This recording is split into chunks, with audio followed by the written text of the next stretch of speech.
আজকে আলোচনা করছি প্রস্রাবের সমস্যা নিয়ে।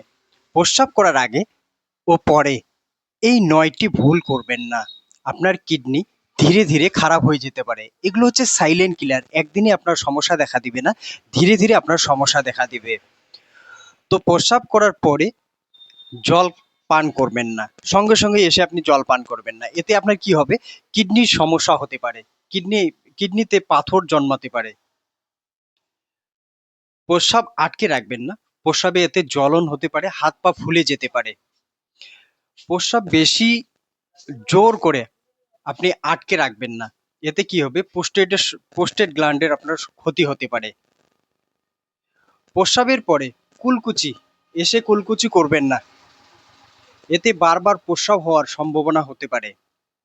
খাওয়ার পরে প্রস্রাব করা ভালো, কিডনির স্বাস্থ্য ভালো থাকে। রাত্রে শোবার আগে অবশ্যই আপনি প্রস্রাব করে শুবেন। এতে কি হয়, রাতে যদি আপনি পেচ্ছাব করে না শোন তাহলে কি হবে, ব্লাডার ফুলে যেতে পারে, আপনার ব্লাডারটা বেড়ে যেতে পারে। এতে ব্লাডারের ক্ষতি হয়, প্রস্রাবের জ্বলন, ইনফেকশন হতে পারে।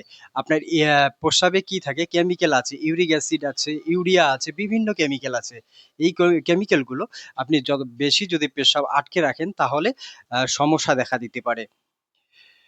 স্নানের সময় প্রস্রাব করা ঠিক না, এতে আপনার কি হতে পারে, এমনকি প্যারালাইসিসের সম্ভাবনা এতে থেকে যায়। স্নানের আগে ও পরে ১ থেকে ২ ঘন্টা পরে করবেন প্রস্রাবটা। প্রস্রাবের জ্বলন হলে কি করবেন, ১ গ্লাস জল নেবেন, ছোট একটা লেবু, ১ চামচ মধু, সেটা মিশিয়ে সকালবেলা খালি পেটে খান। তাহলে দেখবেন যে প্রস্রাবের জ্বলনটা আপনার কমে যাবে।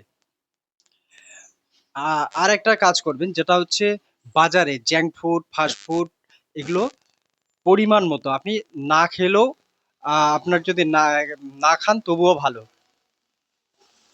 তো যদি এটা খেয়ে ফেলেন তাহলে বেশি পরিমাণে আপনি জল খাবেন। বেশি পরিমাণে জল খেলে আপনার কি হবে, কিডনি ডেটক্স হয়ে যাবে। প্রস্রাবের মাধ্যমে আপনার সেই জিনিসগুলো, নোংরাগুলো বের হয়ে যাবে। তো কিডনিকে ভালো রাখতে গেলে আপনাকে অবশ্যই এই কাজগুলো করতে হবে।